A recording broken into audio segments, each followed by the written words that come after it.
एक बार दो पीढ़ी राज्यों में युद्ध छिड़ गया। बहुत भयानक युद्ध चल रहा था। युद्ध में बहुत सारे सैनिक घायल हो जाते थे।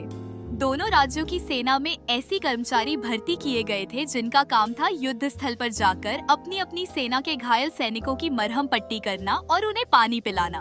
उनमें से एक राज्य की सेना का एक कर्मचारी था। पंडवरण युद्ध स्थल पर जाता और घायल सैनिकों को पानी पिलाता और उनकी मरहम पट्टी करता। उसे जो भी घायल सैनिक नजर आता, चाहे वह उसकी अपनी सेना का हो या विरोधी राज्य की सेना का हो, उसकी सेवा करता। इस बात पर कुछ सैनिक ने राजा को शिकायत की कि पंडवरण विरोधी राज्य के घायल सैनिकों को भी मरहम पट्टी करता और उन्हें पानी पिलाता है।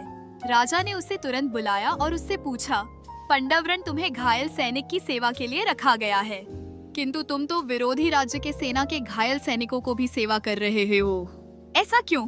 पंडवरण बोला, महाराज, मेरा कर्म है कि मैं घायलों की सेवा करूं।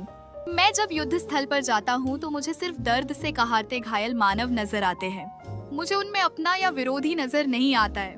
मुझे सिर्फ अपना कर्म याद रहता है, इसलिए मैं हर घायल की सेवा करता हूं। पंडवरण की बात सुनकर राजा ने उसे गले से लगा लिया और कहा, पंडवरण, तुम सच्चे सेवक हो।